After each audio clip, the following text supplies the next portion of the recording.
എന്താ ഇതനിയും കുട്ടാ? ഇത് കോട്ടുവായിടുന്ന മഹാകവയിത്രി. ഉറക്കം വരുന്നുണ്ടോ? ഇല്ല. എങ്ങോട്ട് പിടിച്ചേ? കൈവിട്ട് കളയരുത്.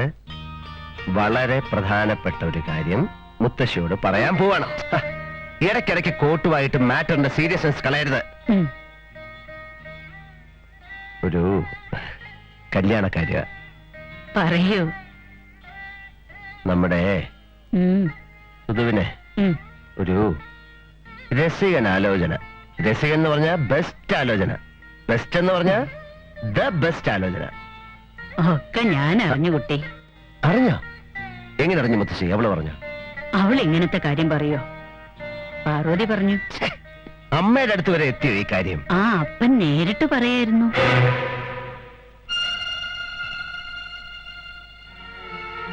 അപ്പേട്ടൻ നിനക്ക് വിശ്വസിക്കാൻ പറ്റണില്ല അല്ലേ?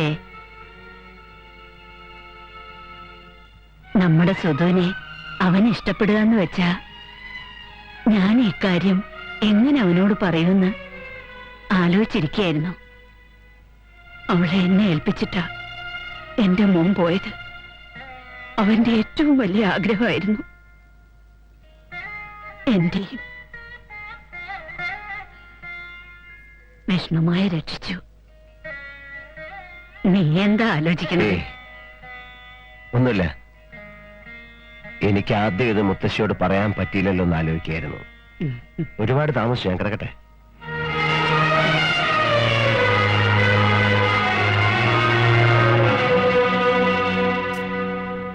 മോനെ ക്യാമറ. അനിയൻകുട്ടാ,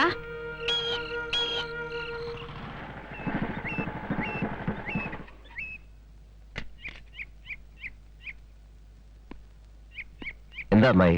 എന്തിനാ വിളിപ്പിച്ചേ? എനിക്കൊരു കൂട്ടം പറയാനുണ്ട്. ആ കുഞ്ഞിരിക്ക്. വേണ്ട. എന്താ ഉണ്ടായേ? വല്യമ്പുരാട്ടി ഇന്നലെ എന്നെ വിളിപ്പിച്ച് സുധുവിനെ ഏട്ട കുഞ്ഞിനെ കൊണ്ട് കെട്ടിക്കണമെന്ന് പറഞ്ഞു. കുഞ്ഞിന്റെ അമ്മാവന്റെയും വലിയ ആഗ്രഹമായിരുന്നു അത്.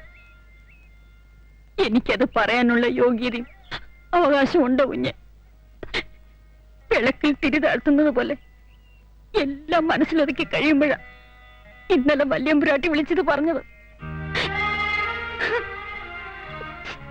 അത് നല്ല കാര്യമല്ലേ അമ്മായി? അപ്പൊ കരയാ വേണ്ട? അവള് സമ്മതിക്കുന്നില്ല കുഞ്ഞ്. എന്താ കാര്യം? അവൾക്ക് താല്പര്യമില്ലത്രേ. കുഞ്ഞ് അവളെ പറഞ്ഞൊന്ന് സമ്മതിപ്പിക്കണം. കുഞ്ഞ് പറഞ്ഞാലേ അവള് കേൾക്കൂ. അത്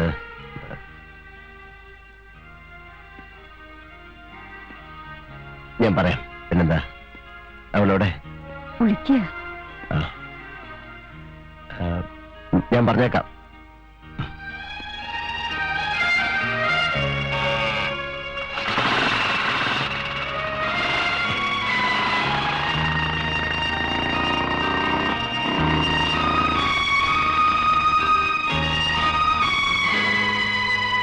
സ്നേഹമുള്ള തൊഴിലാളി സുഹൃത്തുക്കളെ, നിങ്ങൾക്ക് എന്റെ വിനീതമായ നമസ്കാരം.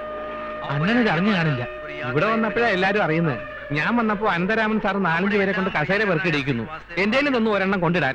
ഈ സ്ഥാപനത്തിൽ നിന്നും പെൻഷൻ പറ്റി വളരെ കാലമായിട്ടും ഈ സ്ഥാപനത്തിൽ തന്നെ എന്താ ഇവിടെ മീറ്റിംഗ്? നമ്മുടെ വാസുവിനെ പറഞ്ഞേക്കാൻ പോവുക. ഞാൻ ഇവിടെ രേഖപ്പെടുത്തട്ടെ. എല്ലാവിധ ആനുകൂല്യങ്ങളും നൽകിയാണ് അദ്ദേഹത്തെ യാത്രയാക്കുന്നത്. നിങ്ങൾക്ക് എല്ലാവർക്കും നല്ലതുപോലെ അറിയാവുന്ന ശ്രീ വാസുദേവ വാര്യരെ കുറിച്ച് ഞാൻ കൂടുതലൊന്നും പറയേണ്ടതില്ലല്ലോ. അദ്ദേഹത്തിന് ഞാൻ സർവമംഗളങ്ങളും നേരുന്നു. നമ്മുടെ വകയായി ഈ ഉപഹാരം സ്വീകരിക്കുവാൻ ഞാൻ ശ്രീ വാസുദേവ വാര്യരെ ക്ഷണിക്കുന്നു. അമ്മ കൊടുത്തേക്കും. വേണ്ട, നീ കൊടുത്താ മതി.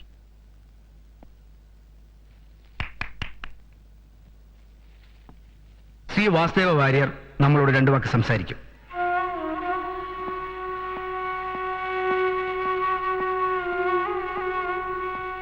തീർത്ഥാടനത്തിനാണെങ്കിൽ പോലും എന്നേക്കുമായി തറവാട് വിട്ടിറങ്ങേണ്ടി വരുമ്പോ ഏത് യോഗിയുടെയും മനസ്സൊന്ന് പിടയ്ക്കും.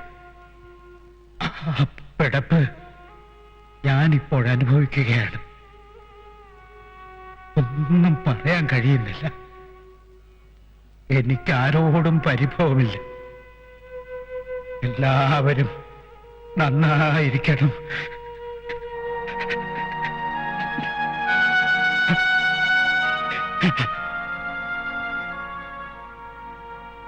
പ്രായമായ അച്ഛൻ, മരിച്ചു കിട്ടണേയെന്ന് പ്രാർത്ഥിച്ചുകൊണ്ട് മരുന്ന് കൊടുക്കുന്ന മകൻ പരിഷ്കാര ലോകത്തിന്റെ പ്രാക്ടിക്കൽ പ്രതിനിധിയാണ്. നല്ല മനുഷ്യർക്ക് പരിഷ്കാരമല്ല, സംസ്കാരമാണ് വലുത്. ഈ കെട്ടിടത്തിൽ നിന്നേ വാസുവേട്ടൻ പോകുന്നുള്ളൂ. എന്റെ മനസ്സിൽ നിന്ന് വാസുവേട്ടനെ ഞാൻ ഒരിക്കലും പറഞ്ഞയക്കില്ല. കുഞ്ഞെ,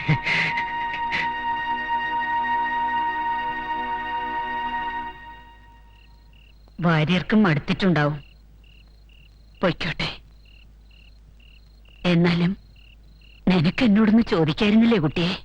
മാന്യായിട്ട് മുത്തശ്ശിയാളെ പറഞ്ഞു വിട്ടത്. അതെ, ചെയ്ത തെറ്റിന്റെ കൂടെ മാന്യമായിട്ട് എന്നൊരു വാക്ക് ചേർത്താൽ തെറ്റ് തെറ്റല്ലാതാവില്ല. മാന്യമായിട്ട് ഡിസ്മിസ് ചെയ്യുക, മാന്യമായിട്ട് മുഖത്ത് വെക്കുക, മാന്യമായിട്ട് കഴുത്തിറക്കുക. മുത്തശ്ശന്റെ പാരമ്പര്യത്തെ ഒരു ഉണക്ക വിളക്ക് കൊടുത്ത് താൻ പറഞ്ഞു വിട്ടത്. ഇപ്പൊ മുത്തശ്ശി അനിയൻകുട്ട എന്ന് വിളിക്കും. വിളിക്കണ്ട, ഞാൻ നിർത്തി, മാന്യമായിട്ട് നിർത്തി.